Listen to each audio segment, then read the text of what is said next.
What's going on, everyone? My name is Jake. This is Where I Talk Capes, and today we are here to talk about Marvel. Happy New Year, it's 2026. Let's talk about Marvel throughout 2026. I made a similar video at this time last year talking about how 2025 was a landmark year for Marvel, or should be a landmark year for Marvel. I might have titled it Make or Break. Let me go double check. I did. I titled it 2025 a make or break year for Marvel, and it was weird because it kind of wasn't either. I thought with all the stakes going in and with Doomsday originally set to be in the summer of 2026, I kind of thought that, with the sort of ups and downs throughout the 2020s and with 2024 essentially being stripped back to one movie and a couple shows, 2025 coming back and having like quite a full slate, I was like, right, this has to be it. This is, nuts on the table. Show them that you still got it. And it kind of wasn't. In some respects, a lot of stuff worked, other things didn't, but it kind of just felt like it was really just planting a lot of seeds. So the year that I predict to be one of the biggest years for Marvel in a decade, essentially, or definitely this decade, kind of ended up being not that. It was more of a, we have ideas, we're kind of getting close to the big end point of this saga, so you need to let us, begin to water the seeds of these ideas. And that was kind of what last year was. You had, in terms of critical hits, you did have hits across the board. Obviously, Thunderbolts was incredible. Fantastic Four was also really, really good. You had the animated shows all doing well. Was Agatha last year? I can't remember if Agatha was last year. Let's find out. Agatha was not last year. But you had Ironheart, which I didn't get round to. I've heard it was quite good and interesting in parts. You had Daredevil Born Again, which was a mixed bag, and we would have spoken about that in the video last year, and we'll be speaking more about it in this video. You had Eyes of Wakanda, you had Marvel Zombies, and things like that all kind of coming out. But then you also had, Captain America Big Brave Bird, which was fine. I didn't hate it. It's number 10 on my least favourite movies of last year, but I didn't really watch much that I didn't really like. I just kind of thought that was fine. And obviously, what a lot of people will point to, especially WWE fans will point to, is that none of these movies turned a big profit. There was no big billion-dollar movie. But I think that's fine in terms of regaining that trust with the audience to... For people that aren't like myself who'll watch this stuff kind of no matter what, apart from the stuff that I've just not watched, that I just didn't. But in terms of the movies, I'll always go and watch the movies. The shows, mostly I've watched. And I think for the people like me, we don't necessarily, for us, it's cool that they took essentially a year to water the seeds and begin to kind of get some of that goodwill back. But it's not it's not like the 1A priority for me, whereas with the kind of wider audiences, if they then start to hear, oh, Marvel are actually, the movies are getting quite good again, and we've got an Avengers movie coming up, that's fine. I think in the long run, in terms of profit and getting people back into cinemas and getting more people back on side with the universe going forward, last year needed to happen. But with all that being said, we now have quite a big year for Marvel. Definitely the biggest year of the decade so far in terms of the implications for the MCU and wider and everything going forward. So I'm just here to talk about all of the announced projects for this year. We're going to go in chronological order, even though some of them don't have release dates. Some of the shows we're just kind of like, it's going to be around about here. And obviously the films all have their release dates. So I'll go through them in order of them being released, and we'll talk about each thing one after the other. Now, that being said, I am going to try and be very, very positive on this video. I don't want to make this a video where I'm like, I'm worried because of this. I've made those videos. I've spoken at length of why I'm worried about Doomsday, and maybe I'll make more videos like that down the line as we get closer to it. But for this, I just want to keep it positive. I want to talk about all the things that I think are working in the favour of all of these different projects, and then, like I say, maybe down the line when these projects do come out, or closer to the time of them coming out, I'll talk more in depth. But this one, I just want to be, Marvel's a lot going on that we could and should be excited for. Let's talk about that here. So the first project on the slate is one that if you watched last year's video, you will be familiar with, and that is Wonder Man. Now, Wonder Man was originally set to be released at the tail end of 2025, but was pushed into January of 2026. It was also originally scheduled to have a weekly release, 8 episodes, 8 weeks. Now it's getting the dreaded we're going to drop it all at once and you can watch it all at once, which to me, I know I just said we're going to be positive, but to me might indicate Marvel have lost a little bit of faith in this project. Because if you look at the projects that kind of dropped week to week, you have your WandaVisions, and that was kind of the early kind of pioneer of Marvel TV. But more recently, Agatha dropped week to week, and that's probably the best MCU show. It's definitely in my like top 3. It's one of the most well-renowned and well-approved and well-received shows from it all. Obviously, Daredevil also dropped week to week, I believe, and that had its problems, but obviously Marvel had a lot of stock in Daredevil in terms of other shows over the course. We had Miss Marvel was dropping week to week, and She-Hulk was dropping week to week, but then, you look at Echo was released all at once, and it kind of feels like Marvel lost a lot of faith in that. It feels like they greenlit that off the back of a super fun appearance in Hawkeye, which everyone liked, another one that dropped week to week. And then it just kind of felt like when the hype died down for it, Marvel just went, oh fuck, let's just drop it all at once. Which was a shame, and Echo wasn't great either. I enjoyed it. It's not my favourite thing, but it's one of those ones that, to me, with Wonder Man being dropped all at once, kind of is a little bit worrying. But I'm gonna keep my head high, because I think there's a lot here going for it, and on top of that, it's just a project I'm super excited for. So, what is Wonder Man? I hear you all asking. Well, Wonder Man is, to me, actually, I think it's maybe one of the most interesting MCU projects they could have dropped, especially right now with all of the real world issues that Marvel and Marvel Studios have been having. Essentially, the story follows Simon Williams, a struggling actor who is trying to land the role of Wonder Man in a reboot of a sort of old, pulpy, Flash Gordon-y style. It's a reboot of an old superhero show or movie from years ago. It's all like Flash Gordon-y, and it's his childhood, and he wants to get this role to be in the reboot of it. And it, appears to be like a commentary on like reboots and superhero culture and maybe superhero fatigue and things like that are going on. But then under the surface, it's also a show about a powered hero. And in a clip that was released a couple months ago, I think before the show was pushed, or maybe as the show was pushed, they were like, sorry, we're pushing it. Here's a scene with 2 characters. We see Simon get angry and his powers start to manifest there, or his powers can become apparent there, which I think is really interesting, especially if you look at the idea of like black actors in Hollywood having to, control themselves, considering and be seen as squeaky clean, when white actors are much bigger drama off screen, but continue to get bigger and bigger roles. The idea that like a lot of black actors have to subdue themselves to make it in Hollywood is something that has been discussed a lot. Well, and just in general, but like also I think quite a lot of projects have approached that in very interesting ways.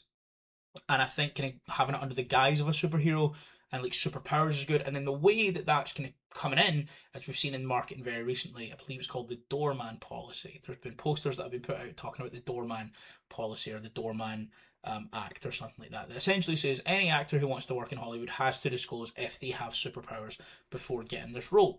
And I think that's going to be a very interesting thing there. I also think that kind of can play into like a sort of like in a meta way, a sort of play into people talking about like diversity and woke and DEI and all these fucking right-wing dog whistles, especially considering the character of Wonder Man in the comics is a white actor, and Simon Williams is being played by Yahya Abdul-Mateen II, who is obviously a black actor and who is fucking incredible. Apart from all of that, which I think can make the show incredibly interesting, there is just a lot to like here. As I mentioned, Yahya Abdul-Mateen is one of my favourite working actors right now. I absolutely adored him in Candyman, which I thought was really good. I know it's not kind of everyone's cup of tea. I know not everyone loves Candyman, but I thought he was brilliant in that.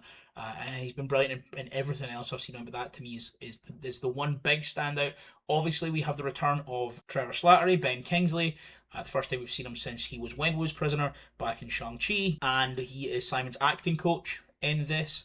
Zlatko Buric, who was in Triangle of Sadness and most notably recently Superman as well. He's playing like the director of the Wonder Man reboot, and it just appears it's going to be very interesting on a bunch of levels. Now, there is a part of me that's worried they're doing a little bit too much. The meta commentary on Hollywood and the superhero movies and the superhero boom and maybe the potential bursting of the superhero bubble is one thing. The interesting look at like the superpowers manifesting themselves in a day-to-day life is another thing that's really interesting. I think as well the kind of meta commentary on like race and casting in Hollywood and things that black actors have to do and the hoops they have to jump through and stuff like that. I think that's really interesting. I am just worried they're maybe spinning too many plates for 8 episodes. Is maybe my only kind of real concern. But overall, I think this is good. And I've actually just realised I've not touched on who Wonder Man is in the comics. But the brief TLDR is Wonder Man was originally, I believe he was like a weapons manufacturer who had beef with Tony Stark. Zemo and the Masters of Evil gave him powers, and then he was being evil. And then he was like, Zemo poisoned him to give him his powers and was like, I have the antidotes, you have to keep being evil and I'll keep giving you the antidotes so you can fight the Avengers. And then he turns good and then he dies, and then because it's comics he comes back as a superhero for a bit, realises he doesn't want to be a superhero, and goes to Hollywood. Initially he is a stuntman because he can't die and he can like fly and jump and kick things and can lift cars and whatever. And then he transitions from being a stuntman into being an actor as well. And it's a really interesting character that I quite like. And I'm really excited for this take on it specifically. And on top of that, one of the things I really want to point out is just how good the marketing has been. I believe on like the most recent trailer, the trailer starts with something like, from the studio that brought you X amount of movies and X amount of TV shows. Here's a TV show about making another superhero TV show, or something along those lines. The marketing's really self-aware, the cast are incredible, the premise stands out to me quite a lot, and I've been excited for this one since it was announced, and yeah, I was excited for this one at this time last year. I'm even more excited for it now, and at time of recording, I have 2 weeks to wait until it's out. So, hopefully, we will have a big 2 thumbs up in a few weeks when I make a video about Wonder Man. But following Wonder Man, then, we have another TV show, the follow-up to last year's Daredevil Born Again. We have Daredevil Born Again Season 2. Now, Daredevil Born Again was fine. It was good. I enjoyed it. But there were some glaring issues, because Daredevil Born Again began before Marvel Television had their full shake-up. And basically, if you don't know what happened, essentially Marvel had been running their television division as, this is a 6 to 12 hour movie that we're just going to tell that story of. And they would be bringing different like directors per episode or whatever. And they were just essentially not treating their shows as shows. They were treating them as, I guess, limited series in the sense of, but treating them more the way they would treat movies. They didn't have traditional showrunners. They didn't have stuff like that. But then over the writers and actors strike, there was some talk. I think Daredevil Born Again was halfway through production, and they kind of realised it wasn't working. So they decided then they were going to shake up the television division and make it TV, make it proper TV. Showrunners, but all this kind of stuff, and make them feel more like TV shows. And with that, they took Daredevil back to formula. Now, the first season's a bit of a Franken season, because there's some stuff from before that was there, some stuff from after that was there, some stuff that works, some stuff that doesn't work. But by all accounts, all the stuff that doesn't really work is from before they shook everything up. And there's a lot in that first season to like, I think. Especially the White Tiger stuff with the Hispanic vigilante being hunted by cops. Like, hunted specifically by cops, by racist cops, especially racist cops bearing the Punisher symbol as well. Another thing I'm going to talk about. I think the White Tiger story was really, really good. I think the Punisher then being pulled in off the back of the White Tiger storyline was also a lot of fun. I think the episode at the bank, the heist episode at the bank, is absolutely fantastic. It's so good. It's one of my favourite episodes of TV in the past few years. It's perfect. It's absolutely perfect, top to bottom. I love that episode. Bringing Karen back and bringing John Bernthal's Punisher back, that stuff as well that was added after the shake-up that wasn't in that original version of the show, and they both work fantastically. And obviously Charlie Cox is fantastic, and Vincent D'Onofrio was back as Fisk, as Mayor Fisk. It's fantastic, and their interactions, and Frank and Matt's interactions, and Karen and Matt's interactions are all brilliant. But then there's issues. There's like how good the promise was with Muse, for Muse to be kind of just killed off in an episode and forgotten about. Now, apparently I've read some rumours that he might be back, which I want to see him back, because I thought he was really effective up until the end. And I really like the character of Muse. He's one of my kind of favourite, I would say, maybe a bold claim here, in terms of characters introduced in the 2000s onwards. For me, just in comics, for me, my personal top 3 are Miles Morales 1, Onomatopoeia 2, Muse 3. And I know there's probably someone I'm forgetting about, and someone in the comments is probably going to go, what about whoever? And I'm going to go, actually, yeah, probably. But off the top of my head, Muse is my 3rd favourite character introduced this millennium. So hopefully we see that. We see Muse come back. and be used well. And then you look at how that season ended. You know, Fisk has outlawed vigilantes and he's given the police free rein to essentially do what they want to curb vigilantism. And Matt is essentially hiring or forming a sort of street level Avengers, and we know that Kristen Ritter is back as Jessica Jones. Mike Colter has been teasing coming back as Luke Cage. We have the Punisher here. We have the White Tiger mantle has been passed down, I believe, or maybe his niece is gonna take it on. That's what it's kind of implying. I think there's a lot of promise here.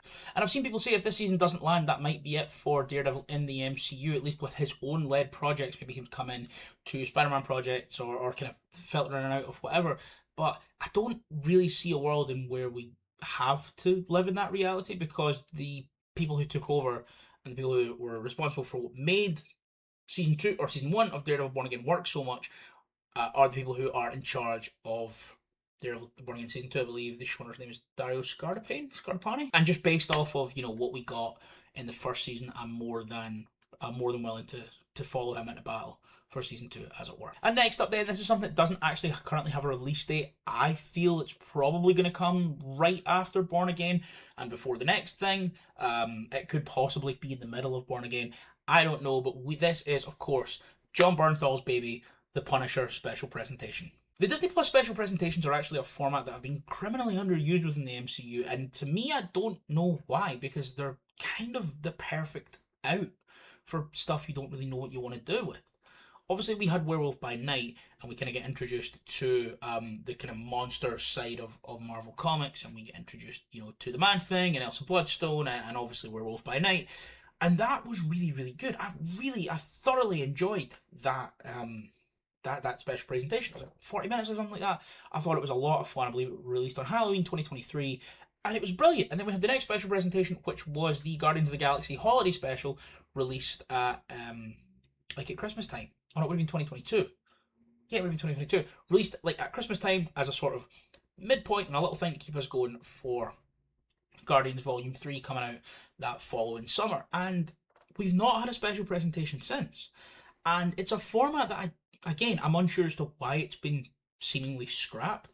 It's a perfect way to tell sort of low stakes stories with characters who might not really know what you want to do with them at the minute. Obviously, the Marvels ends with Kamala Khan and Kate Bishop seemingly starting the Young Avengers. So we could even do, you know, a special presentation with the Young Avengers training before they do their big movie, or we could do something with Layla after Moon Knight, or even a Jake Lockley special presentation to kind of see what his relationship with Khonshu is before we go back into maybe doing more stuff with Moon Knight, although I don't know if Oscar Isaac will come back at the moment because he's been very, very vocal about not wanting to work with Disney at the moment, considering his political beliefs and views and how they are bending the knee to certain people, which he's absolutely right, and they should stop doing. But obviously you have that as well. I'm trying to think who else. Well, you know, maybe we could get like a Miles Morales special presentation down the line. Things like that, just little 40 minutes to an hour one-shots, essentially. Like a one-shot in comics is something I love. I fucking love a one-shot, or like a mini-series. And you can essentially do that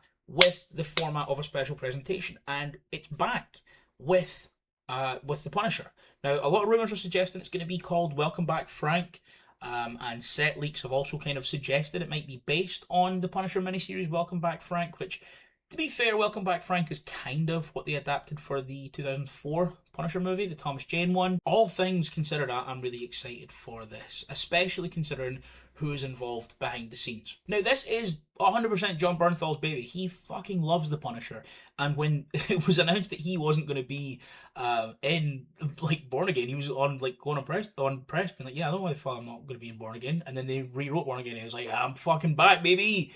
And like, Jon Bernthal's perfect as the Punisher. I fucking love Jon Bernthal as the Punisher. The Punisher's not a character I'm super in love with a lot of the time, because I feel like it's not necessarily writers of the Punisher, it's the people who don't read the Punisher but they see him kill someone and they're like, yeah, it's me, and they're usually fucking cops who beat their wives, and Frank would have them skinned alive. I feel like their obsession with the character sort of lessened my love of the Punisher. But Bernthal understands the Punisher to a T. And the director and also co-writer of this with Jon Bernthal, Reynaldo Marcus Green, kind of his work a lot of the time focuses on the morality of law enforcement. He did a thing with Jon Bernthal, We Own This City, I believe it's called, where it's focused on like a corrupt division of the Baltimore PD. He also worked with Jon Bernthal on King Richard, and he also did another thing. He's done basically Ronaldo Marcus Green. A lot of his stuff focuses on corruption in law enforcement and the morality of law enforcement, the morality of the police force. You know, who do they answer to if nothing happens to them when they do this heinous shit? I think having people like that in charge of this, someone who totally understands the character of the Punisher, and someone who totally understands the context of the world that makes a character like the Punisher so interesting, put them together in charge of this. I'm very, very excited. As mentioned, set leaks do point to this being an adaptation of Garth Ennis's Welcome Back, Frank, which was released in 2000 and 2001, as well as, I think, with Tim Dillon and Jimmy Palmiotti. A really fun book. I really like it. Just Steve Dillon, not Tim Dillon. Basically, Frank comes back to New York to take out the Nucci crime family. Takes them all out, feeds Ma Nucci to polar bears, then she becomes quadriplegic, and she then launches an all-out revenge mission to kill Frank with a character called the Russian, who Kevin Nash played in the 2004 movie when he got stabbed by Thomas Jane. And as well, the polar bears is something that's kind of, I don't know, it's not like Frank had an army of polar bears ready to go. That would be weird. He lured them into a zoo. I've not read it in a while. It's a quick read. It's a good read. I enjoyed it. But he lures the Nucci's into a zoo, or he traps the Nucci's in a zoo, or I don't know. They're at a zoo, and then there's polar bears, and he goes, well, fuck, chuck her in there. And then she loses all of her limbs and sets out on revenge after Frank. And I kind of just think this is a sort of perfect sort of 40 to 50 minute thing you can do. Frank comes back, kills all the Nucci's, and then they launch a revenge mission on him. As well as that, Jon Bernthal said that it's going to have a lot of the spirit of the original comics and the comics that he loves so much in them, which to me, I think something is going to be really violent, which I'm into. It's probably going to get an 18 or a mature rating in the States. And, you know, I just think back to, you know, it's not the best season. It's the worst season, actually. But season 2 of the Netflix show, that season's version of the hallway fight, which is Frank in prison, where he just murders like 40 people. And that's so visceral, and it's so horrible and crunching and like wince inducing. And I think to like a lot of the action involving him in the first season of Born Again, including the fight in the apartment with Matt, when Matt's like, we don't need to kill him, and Frank's like, sorry, what was that? And then just beheads a guy at point blank range with a shotgun. I just think all of that stuff and what we've seen in the past, and especially what we saw in season 1 of Born Again with Frank, I'm really hopeful for this special presentation, and I hope it does well, because the special presentation format should come back. On top of that as well, it's fairly low risk. If this is bad, it doesn't really matter that much, and Marvel can keep the special presentation format dead. It's not like anyone's really been missing it that much. But if it's good, it hopefully makes them go, oh, we'll do more of these special presentation things. People like them. On top of that as well, Jon Bernthal will be doing a press run, presumably around about this time, for Spider-Man Brand New Day, which we will get to in just a minute, as well as doing the press run for Born Again. Presumably this is going to be in between Born Again and Brand New Day in the timeline, or not just in the timeline, but in the releases. That feels like where it's going to come out. So if you have it in there, we have Jon Bernthal on the press run for Born Again, also talking about this. Then he's on a little press run for this. Then he's on the press run for Spider-Man, and he's talking about this again. We can have months of Jon Bernthal talking this up for press and media appearances he was going to be doing anyway. It's kind of a low risk here. So I'm really excited for this. But I did mention it there, so let's talk about the next project that is dropping, and that is Spider-Man Brand New Day. Now, this movie isn't out until the summer, and as I sit here to record it, is the 13th of January 2026. So we have a while to go. And set leaks, we've seen some photos from set. Obviously, we saw him swinging around Glasgow, which I thought was brilliant, especially considering John Watts went, if you just put people on ropes and they swing up the city, it doesn't look cool. Fuck you, John Watts. Yes, it fucking does. But on top of that, with not a lot to go off of, and the set leaks not really giving a lot away, it's Spider-Man. The Spider-Man movies will always make money. There's been things that have gone out, but nothing that's really been confirmed. I'll talk about what we know right now. So in terms of what we actually know, I'm going to get this all out of the way before I start putting my theory hat on. It's obviously a sequel to No Way Home, and in that continuity where everyone's forgot who Peter is putting himself through high school, getting his GED. He's presumably now going to be at college after having got his diploma, and he's skint, and he's living alone in a shithole apartment, and he'll be working to make ends meet so he doesn't get evicted. Fun. On top of that, we have a lot of returning cast members from various projects, which are a lot of fun. So let's just kind of go through them here. We've got, obviously, Tom Holland will be back as Peter Parker, Zendaya will be back as MJ, and Jacob Batalon will be back as Ned Leeds, but probably in very limited and smaller roles, especially considering how the last movie ended. But they are confirmed to be in this movie. As mentioned, Jon Bernthal is here as the Punisher. Mark Ruffalo is here as Bruce Banner / the Hulk. We have Michael Mando coming back as Matt Gargan, who is not yet Scorpion. He's got a Scorpion tattoo, but he's now coming back. Now, I don't think he's going to go full Scorpion in this movie, but I wouldn't mind it. We also have Marvin Jones coming back to take on his role from Into the Spider-Verse as the voice of Tombstone to play live-action Tombstone. Now, I don't know if he's going to be full-blown crime boss Tombstone or if he's going to be on his way to becoming Tombstone or whatever, but he is in this as Tombstone. We also had the news that Sadie Sink from Stranger Things has been cast in this movie, which is currently not been announced who she will be. There's been a lot of theories and a lot of weird rumours going around Shasta. There's one, I don't know, and there was a Nando Cut video about a really obscure character that's name's been popping up a lot. There might be Sadie Sink. She might be Black Cat. She might be Mary Jane. She might be Jean Grey. I don't know. But Sadie Sink is in this movie. And one bit of casting news that's really kind of flown under the radar, I think especially because all of the focus on the unknown casting has been Sadie Sink, but there's a really interesting couple of people cast, which I didn't even think about until I was running through the list of people who have been cast in this movie, and I saw them next to each other, and I went, oh, I know who they're playing. Those two actors then are the Bears' Lisa Colon Zayas, and Severance, and that one incredible part of Mission Impossible Final Reckonings, Tramell Tillman. Now look at these people. Now look at these two comic book characters. That's Jeff and Rio Morales. I think we're getting an introduction to Miles Morales in this movie, and you can tell how excited I am. But again, that's just theory. I know I was going through all of the facts there. I just kind of had to go and sidetrack with that there.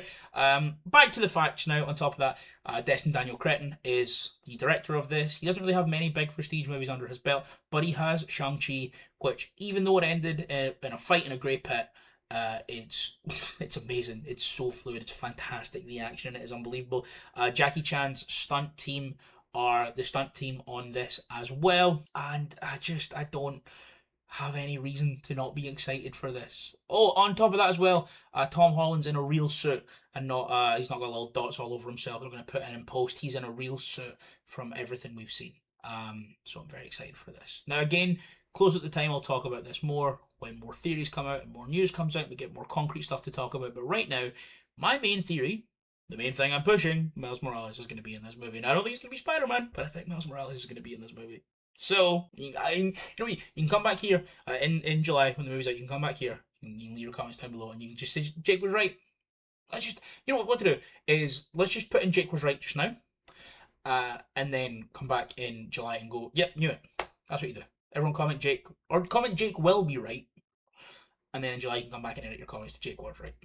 Next up then is something I'm not going to spend a lot of time on just because I've still not watched the first season, and I've said this every time I mention the series. I've said I've not watched it, and someone has messaged me, you still not fucking watched it? Another thing coming out this year is X-Men 97 Season 2, maybe called X-Men 98, I don't know. I would assume you would do that, because this is the first one not set in 97. I don't know, maybe it's like a recognisable brand, I don't know. Anyway, the second season of the hugely successful and hugely popular X-Men 97 is coming now. I can't talk to a lot of the leaks and stuff like that because I've not seen the first season, so I don't really know the context and what makes these leaks so exciting. However, they have the Grant Morrison Frank Quietly jackets. That's good.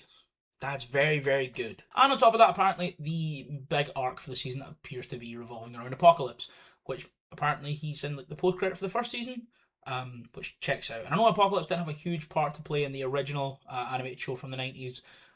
He was in a decent bit of it, but overall not really. And I think even though he had a lot of influence on the direction that show goes, he wasn't in it a ton. And I think getting him into this, he's kind of righting that wrong, I guess. So I don't know a lot, but Apocalypse is here, and we have the Morrison Quietly costumes. So 2 thumbs up from me. The next show on the list then, and the last live action show for the year, is Vision Quest, a show I'm incredibly excited for a bunch of reasons. Vision Quest is kind of the spiritual successor to, obviously, WandaVision as well as Agatha All Along, which are probably in my, I mean, they're both definitely my top 5 of the Marvel shows. They're probably both in my top 3 of the Marvel shows. I think they're both fantastic, and something further in down that sort of side of it is something I'm really, really interested in, especially now that we're finally getting a payoff to White Vision. I think I have a White Vision Funko Pop. I'll probably move into soon. So if you want a White Vision Funko Pop from WandaVision, find my Vinted. But overall, I'm really excited for this show. We have Paul Bettany coming back as Vision, and the show seems to be following Vision, essentially trying to merge his memories from before Thanos picked a stone out of his head and killed him. He's trying to merge his memories with the memories of Hex Vision, which was obviously Wanda's construct when she created the Hex, and then kind of move on from there. Maybe do a West Coast Avengers thing, probably instead going to be a major figure in the Young Avengers team up eventually, especially considering 2 of the Young Avengers and who they are, but we'll get to that in a wee minute. In terms of the showrunner, the guy running this is Telly Matalas, who was the showrunner for one of the seasons of Star Trek Picard, and by all accounts, when he was announced as a showrunner for this, and everyone in the comments and the replies was saying he did that season of Star Trek Picard, that's the good season of Star Trek Picard. I didn't watch it. But apparently it's the good season, and everyone seemed fairly united on the front that is the good season, and if they were like, oh, I like that show, they went, but that's definitely the best season. So, people are into him, running up heady sci-fi stuff on TV. So that's obviously exciting. As well as that, apparently, Vision has been saving copies of the various Marvel AIs, including Friday, Edith, Original Jarvis, and even Ultron, and just having conversations with them to try and work everything out and become, the one AI to end all AIs or whatever. That's really exciting. There's a lot of exciting names in this. James Spader is coming back as Ultron. Emily Hampshire from Schitt's Creek is taking over the voice role for Edith. And there's who else? Someone's taking over from Kerry Condon. Because I guess she got an Oscar nom and went, I'm not being a voice no more, which is fair enough. And she was robbed of that Oscar. Who is it? Someone, 1 second. Okay, I read it's Orla Brady. It's now going to be Friday. Orla Brady is not listed on the cast, and neither is Kerry Condon, so I don't know if it is going to be Kerry Condon, or if it's going to be Orla Brady, or if it's maybe going to be Io Debray, as she is also Irish. It could be any of those. I wouldn't want it to be Io just because I want her to be... I would like her to be in everything ever, and I think if she plays Friday in Vision's Mind Palace or whatever, she's not going to be in everything ever. We don't have a chance to make her a part of something down the line. So, probably not Io Debray, because I love her. And if for whatever reason you're watching this, let's hang out. Obviously, with this releasing at the back half of the year, we don't have a lot of plot details at the moment.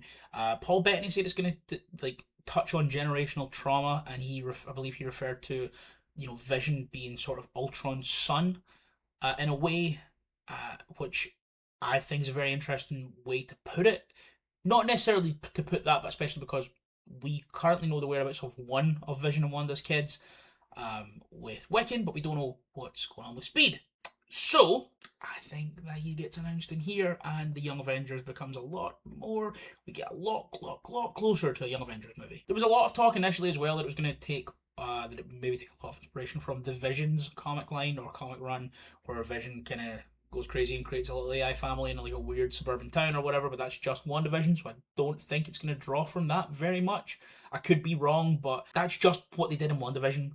And I think if White Vision's trying to find himself, and then if he merges with the Hex Vision's memories and he goes, oh, I want my family back, I'm going to make a weird AI world where I'm a dad, that's just a magic, or that's just a technological version of WandaVision as opposed to a magic version of WandaVision. So there were reports that may follow that early on, but I don't think that's going to be the case. One thing that really stands out to me, though, is something that Terry Matalas said being interviewed, I believe it was on a panel show regarding WandaVision, or not WandaVision, Vision Quest.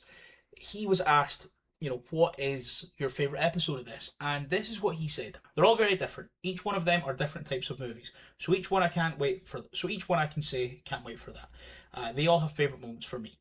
But the thing that's really big in there is each one of them are different types of movies.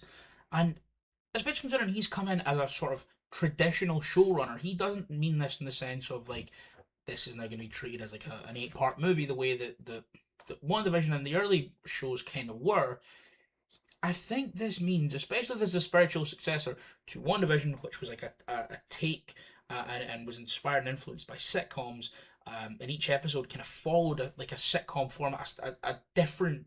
It was like a pastiche and a sort of loving homage to different sitcoms. There's like a Malcolm in the Middle episode, there's a Brady Bunch episode, there's a Modern Family episode, like all of this stuff. And then you get to Agatha All Along, which was kind of the same thing with all these loving homages to like supernatural and witch movies throughout history and stuff like that.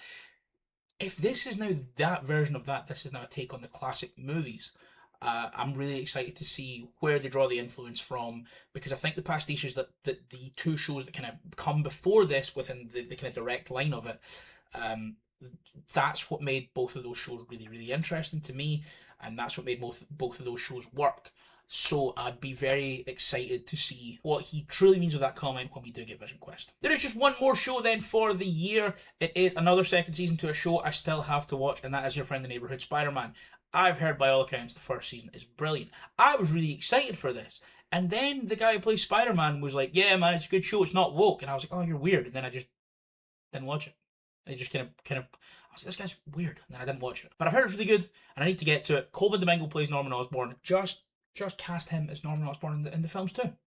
Just let him collect two paychecks to be Norman, because it's perfect. By all accounts, though, I did hear that show was fantastic with what they did with Lonnie, who I believe is now becoming Tombstone. What they've done with Scorpion in this show, what they've done obviously with Norman. I've heard someone say like Harry's this guy in the chair. I also heard someone say that does Norman have the symbiote? I think that's where the first season left off. And on top of that as well, one thing this show really excited me about was the amount of characters that aren't typically Spider-Man characters that are in it. Nico Minoru is in this. Amadeus Cho was in the first season as well. So I'd be really excited to see where else they kind of draw from to get these characters in. Because I'm all for in these kind of in the animated. I'm not saying that animated is lower stakes or whatever, but especially with this kind of being not. I don't believe it's direct canon. Well, it's not direct canon because it won't be, obviously. But because this is its own little world, you can then put in these other characters that the showrunners and the creators love. And then that gets more people reading these comics, finding out about Nico Minoru, finding out about an Amadeus Cho, finding out about, all of these characters from the weird and wonderful corners of the Marvel Universe. To then, maybe then that puts, if Marvel see a spike in that, you can then maybe greenlight a show or put these people in movies and stuff like that. So I think that's really interesting.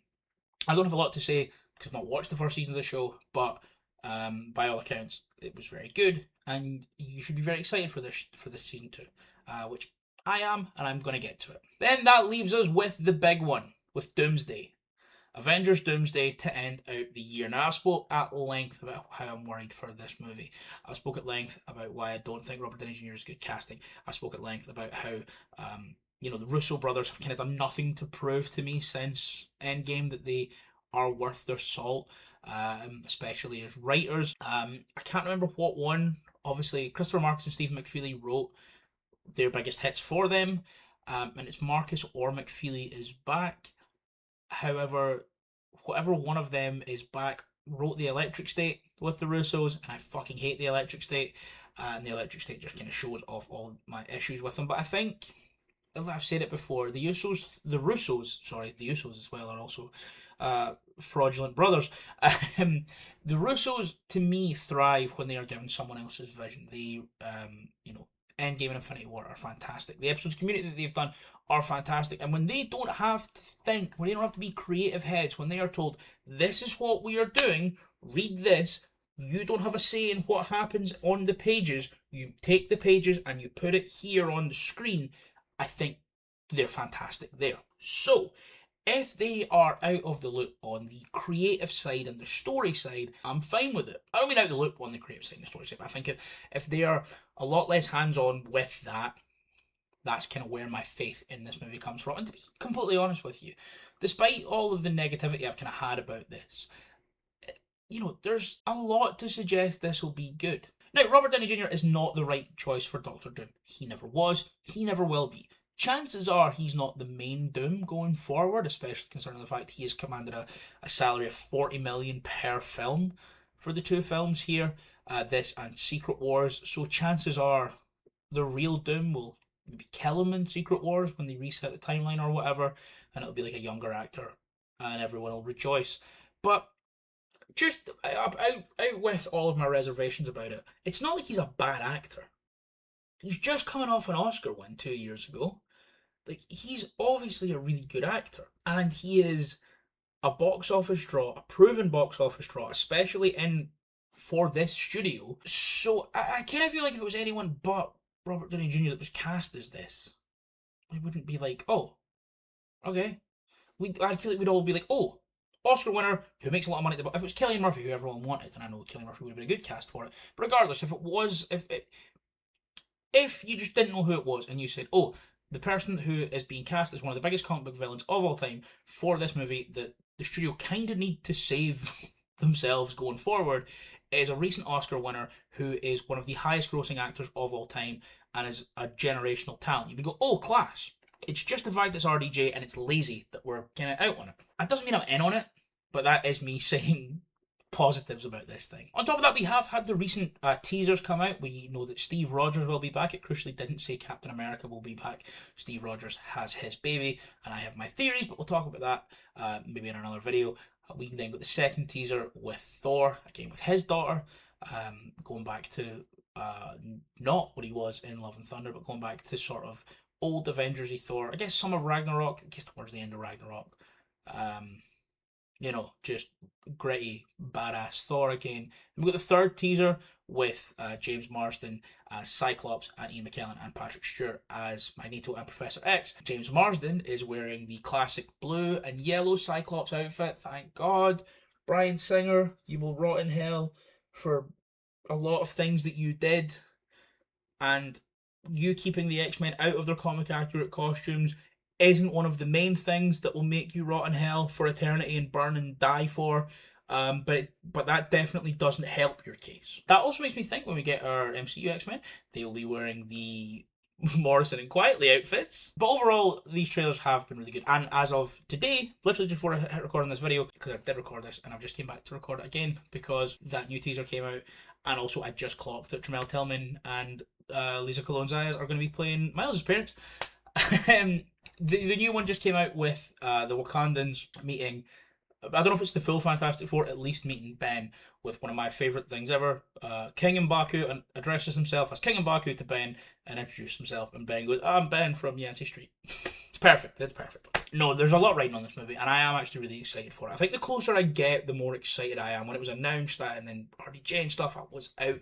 But I think the closer I get, the Avengers sort of nostalgia and things creep in, and I get more excited for it. But overall, I am excited for it. Again, plot details are thin. It's 11 months away. We'll probably be getting a full trailer at the Super Bowl. That'll probably be a Doom-focused trailer. Then we'll get more trailers coming up after, and more stuff, more things coming out. It is done, but there's been no real leaks apart from Alan Cumming saying he was on screen fighting with Pedro Pascal. Not that he had a fight with Pedro Pascal, but the Nightcrawler will fight. Reed Richards. So that's it then. That's all of the things we know right now regarding 2026 in Marvel. Now, I will be making videos about all of these projects the closer we get to them and after seeing them. But for now, let me know what you are excited for the most out of all of these. If I had to rank them, I'm not going to rank them all one after the other, but what I'm most excited for, I would say Brand New Day, I would say Doomsday, then I would say either Wonder Man or maybe Welcome Back Frank. I'm really excited for Daredevil 2. Third place could go to Daredevil, the special presentation, or Wonder Man.